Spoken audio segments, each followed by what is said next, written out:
السلام عليكم ومرحبا بكم في قناتي سارة كوك. وصفتنا لنهار اليوم نبسس المقلي او المتقبة بمقادير مضبوطة مع السر اللي ما يخليش ينتحل في المقلة، يجي يدف في الفم، يجي كيما المقروط بنين مع السر حتى للداخل.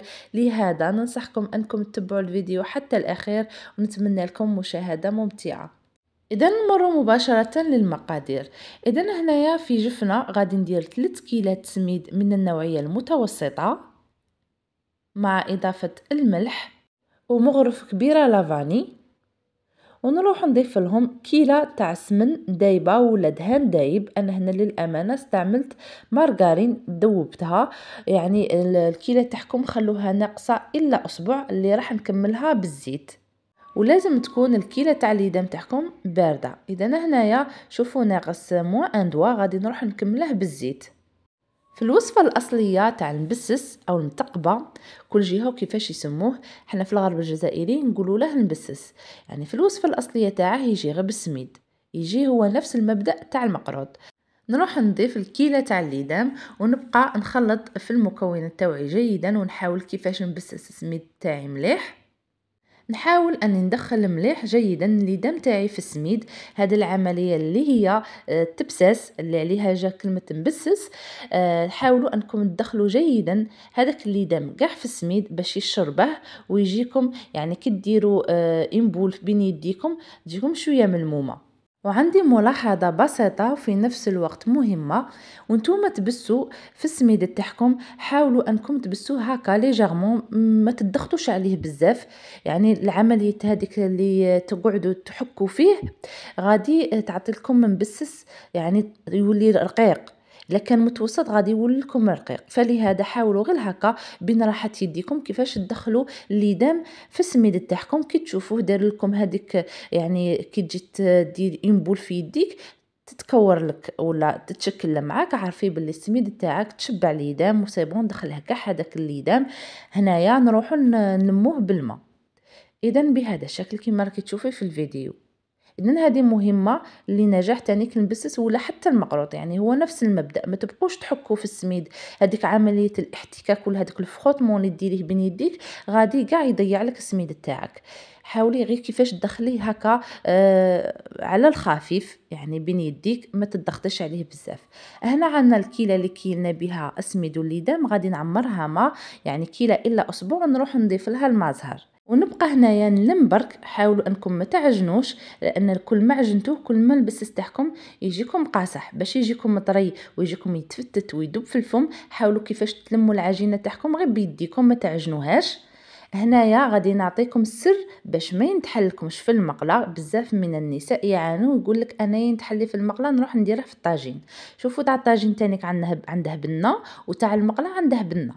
تاع المقله السر تاعه فل من جي تلميه.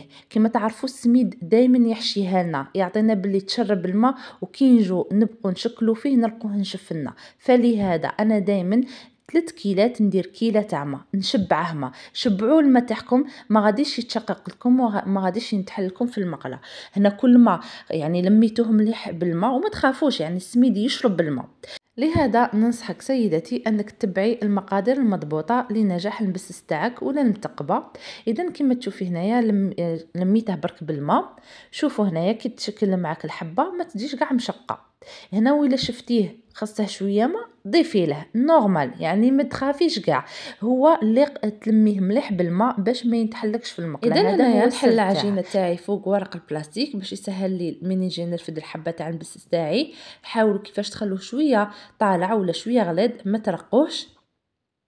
اذا نروح نشكل الحبات التوعي. انا هنايا غادي يعني نديره على شكل دائري. تقدروا يعني ديروه دي لوزونج، ديروها مربعات، يعني اشكال اللي تبغوها والشكل اللي تبغوه. وفي نفس الوقت نكون درت الزيت في المقله يسخن باش نقلي الحبات التوعية مباشره.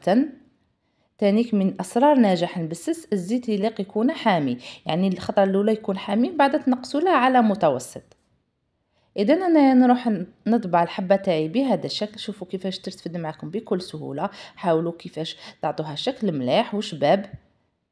إذا ونروح نقلي الحبات التوعية مباشرة في الزيت اللي كنت سخنته مسبقا، وانتوما تقلوا فيه نقصوا عليه وخلوه يتقلى مليح باش ما يجيكمش من الداخل خضر ولا يجيكم معجن. يعني حاولوا كيفاش تقلوه على نار متوسطة.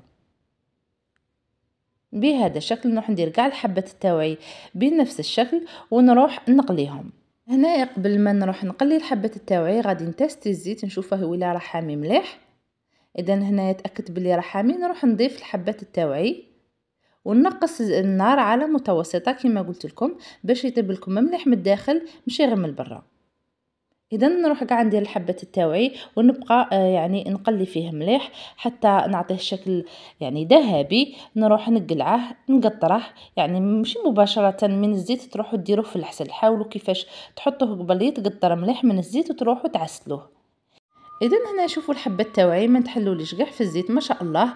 اذا النصيحه اللي نعطيها لك سيداتي انك تتبعي التفاصيل والنصائح اللي مديتهم خلال الفيديو. اذا هنا نحاول كيفاش نقلب الحبه التوعي على الوجه الثاني باش ياخذوا تحميره شابه ونقطروه مليح من الزيت. ما ديروش مباشره من الزيت يعني من المقله للحسل، حاولوا كيفاش تقطروه مليح من الزيت غادي يقعد حامي ما غاديش يبرد لكم.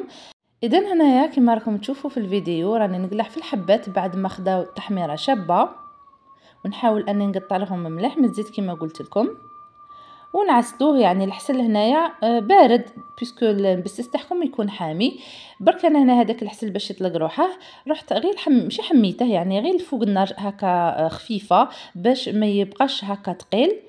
اذا نروح نعسل الحبات التوعي بهذا الشكل كما راكم تشوفوا يجي ما شاء الله، يجي شد روحه ما ينتحل لكمش كاع في المقله ويجيكم معسل من الداخل وبنين. هنايا بعد ما نقطره مليح من العسل تاعه نروح نحطه فوق طبق التقديم، وهذا هو الشكل النهائي تاع البسس تاعنا. يعني يوالم بزاف قهوه تاع العشيه خصوصا، يعني من نجو داخلين نشموا هذيك الريحه تاع البسس تاع القليان تاع البسس، يعني تعطينا الشهيه تفتح لنا الشهيه باش نتقهووا. اذا ها هو الشكل النهائي تاعه. وفي الاخير ننصحكم انكم تجربوا الوصفه وتبارطاجوا الفيديو مع اصدقائكم وصحابكم، وما تنسوش تخلوا لي تعليقاتكم اسفل الفيديو. اذا وفي الاخير دائما نخلو ختامها مسك ونصلوا ونسلموا على حبيبنا المصطفى صلى الله عليه وسلم، ونضرب لكم موعد آخر مع وصفة أخرى. إلى اللقاء.